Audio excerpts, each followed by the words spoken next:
రవి గారు, వైసీపీ నాయకుడు, మాజీ ముఖ్యమంత్రి జగన్మోహన్ రెడ్డి గారు పూర్తిగా గేర్ మార్చి స్పీడ్ పెంచే పనిలో ఉన్నారు. ముఖ్యంగా చూస్తే మొన్న తూర్పుగోదావరి జిల్లాలో పొగాకు రైతులకు సంబంధించిన పరామర్శకు వెళ్ళడం గానీ, అక్కడ జరిగిన కొన్ని పరిస్థితులు, తర్వాత రాష్ట్ర వ్యాప్తంగా జా డీఎస్సీకి వ్యతిరేకంగా అంటే డీఎస్సీలో జరిగిన నియామకాలకు వ్యతిరేకంగా జరుపుతున్న నిరసన ప్రదర్శనలు, ఇవన్నిటితో ఆయన ఫుల్ స్పీడ్‌లోకొస్తున్నారు. అంతేగాక కేంద్రంలో గూడా అధికారంలో ఉన్నటువంటి బీజేపీతో దగ్గర సంబంధాలు మెలుపుతున్నారనేసి అంటున్నారు. ఏమంటారు సార్? అంటే జగన్మోహన్ రెడ్డి వైఎస్ఆర్ పార్టీని చాలా స్పీడ్ మోడ్‌లో గేర్ మారుస్తున్నారనేది అయితే చాలా నిజం.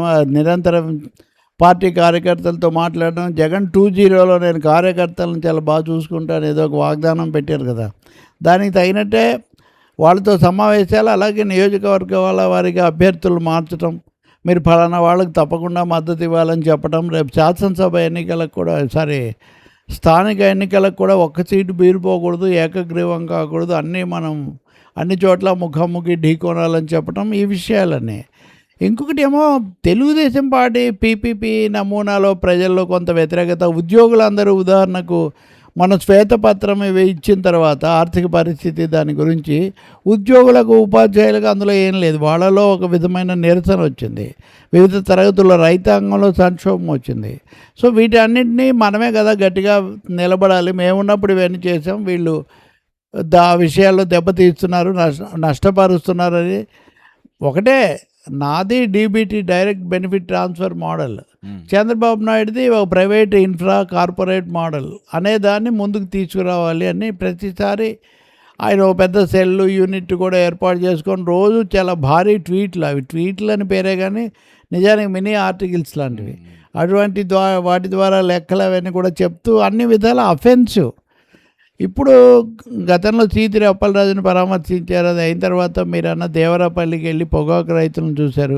ఇప్పుడు కర్నూలు జిల్లాలో ఆలూరు అనే చోట ఎమ్మెల్యే విరూపాక్షి అని ఆయన అరెస్ట్ చేశారు. ఏదో అక్కడ స్థానిక ఘర్షణలో సర్దుబాటు చేయడానికి పోతే ఈయననే అరెస్ట్ చేశారు. నిజానికి తెలుగుదేశం వాళ్ళే దాడి చేశారన్నది వైసీపీ చెప్తున్న మాట. ఏదైనా ఆయన అరెస్ట్ అయ్యాడు, శాసనసభ్యుడు. ఆయన పరామర్శించడానికి పోతానంటారు. సీమలో ఇప్పటి కడపకి ఎక్కువ పర్యటించేవాళ్ళు, చిత్తూరులోనేమో మామిడి రైతుల కోసం పర్యటించారు. ఇప్పుడు కర్నూలులో ఈ అంశం మీద రావటం, ఇలా ఎక్కడికక్కడ అంటే పరామర్శల పేరుతో రాజకీయం చేస్తున్నారని అవతల వాళ్ళు అంటున్నప్పటికీ ఎప్పుడు కూడా ఓదార్పులు, పరామర్శలు, జనం దగ్గరికి వెళ్ళటం, జనంలోకి వెళ్తేనే జగన్ యొక్క నిజమైన ఇది కనిపిస్తుంది. దానికే మీరు వీలైనండి ఇవి తయారు చేయండి అని చెప్పి తమ వాళ్ళకి చెప్పారని కూడా. బహుశా కర్నూలు వెళ్ళిన తర్వాత ఆలూరు, మళ్ళీ సీమాకు సంబంధించి కూడా దీన్ని సిద్ధం చేస్తారు. ఇప్పటికే సీమాకు సంబంధించి నీళ్లు ఇవి రావట్లేదని రైతు సంఘాలు రకరకాల పేర్లతో వైసీపీ అనుకూలమైన వాళ్ళు కొన్ని ఆందోళనలు చేస్తున్నారు. సో వీటన్నిటిని పెంచుకుంటూ పోవటం, ఈ లోపల కొన్ని అనుకూలమైన పరిణామాలు, కొన్ని కేసుల్లో హైకోర్టు పోలీసుల తీరును తప్పుపట్టడం, అధికారులు కూడా ఏకపక్షంగా ఉండడం తప్పుపట్టడం, ఇట్లాంటివన్నీ కూడా మనం చూసాం. అమరావతిలో మరి 3వ విడత భూసేకరణ ఎన్నిసార్లు సేకరిస్తారో అయింది కాకుండానే. ఇప్పుడు చంద్రబాబు నాయుడు మొన్న మాట్లాడుతూ విజయవాడ కూడా అమరావతి గ్రేటర్ విజయవాడగా ఉండాలి, ఈ పద్ధతిలో చెప్పారు, గ్రేటర్ మెగా సిటీగా చేయాలి అని. ఇలా అన్నప్పుడు నేను చెప్పిన మావిగాను ఇదే కదా. నేను మావిగాను గుంటూరు విజయవాడ కలపాలి అంటే నన్నేమో అప్పుడు ఎగతాళి చేశారు. ఇప్పుడు చంద్రబాబు నాయుడు కూడా దానికే వచ్చాడని. సో జరిగే వాటిని అలాగే హైకోర్టు కూడా ఒక తీర్పు ఇచ్చింది. బలవంతంగా భూములు తీసుకోకండి మీరు, ఒక రైతు దగ్గర కూడా పెన్నమల్లూరులోనే. సో ఇలా ఇవన్నీ నేను చెప్పిన దానికి అనుకూలంగా ఉన్నాయనేది. మూడోది అతి ముఖ్యమైనది క్రెడిట్ వార్. భోగాపురం ఎయిర్పోర్టు అది క్రెడిట్ ఎవరిది అది ఇది అన్నప్పుడు అసలు జగన్కి సంబంధం లేదనే వైఖరి తెలుగుదేశం వాళ్ళు చెప్పారు. వాళ్ళేమో మేమే అని వైసీపీ వాళ్ళు చెప్పారు. కానీ ఇక్కడికి వచ్చిన ప్రధానమంత్రి ఆ విషయాల జోలికి ఏమీ పోలేదు, మామూలుగా మాట్లాడారు. ఆ యజమాని అయినటువంటి గ్రంథి మల్లికార్జునరావేమో రాజశేఖర రెడ్డి రెఫరెన్స్ అంతకుముందు ఇచ్చారు. సో దాన్ని ఇప్పుడు వీళ్ళు వేసుకుంటున్నారు. ఇప్పుడు వేయలేదు, ఇంతకుముందు వేసింది. సో మీరు ఎంత ప్రయత్నించినా మా పాత్ర, మా స్థానం మాకు ఉంటుంది అనే ఒక వెర్షన్. ఇంకా లాస్ట్ బట్ నాట్ లీస్ట్ బీజేపీతో సంబంధాలు, చాలా రోజులుగా కేంద్రంతో సంబంధాలు, బీజేపీతో ముఖ్యంగా అమిత్ షా, మోదీల కోసం వీళ్ళు ప్రయత్నిస్తూ వచ్చారు. మొన్న అమిత్ షా అపాయింట్మెంట్ ఇచ్చి మరీ వైసీపీ ప్రతినిధి వర్గాన్ని కలుసుకున్నారు వైవి సుబ్బారెడ్డి నాయకత్వంలో ఎంపీలు. సో కలుసుకొని జగన్మోహన్ రెడ్డి ప్రాణాలకు భద్రత లేదు, ఎక్కడికి వెళ్ళినా పోలీసులు ఉండటం లేదు. మొన్న తూర్పుగోదావరి జిల్లాకు వెళ్ళినప్పుడు కూడా ఈ ఘటనలు కావాలని వాళ్ళే పోలీసులు లేకుండా తొక్కిసలాటకు అవకాశం ఇచ్చి ఆ నింద మా మీద వేస్తున్నారు.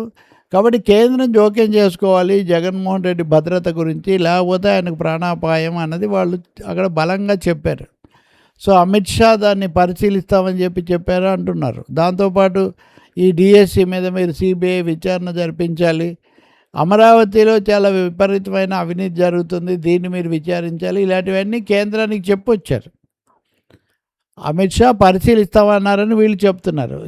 మిగతా ఎలా ఉన్నా జగన్ భద్రత అన్న అంశాన్ని పైకి తీసిపోవటము, రెండోది నేరుగా నెంబర్ 2గా చాలా అతిశక్తివంతుడు ఇప్పుడు అమిత్ షా.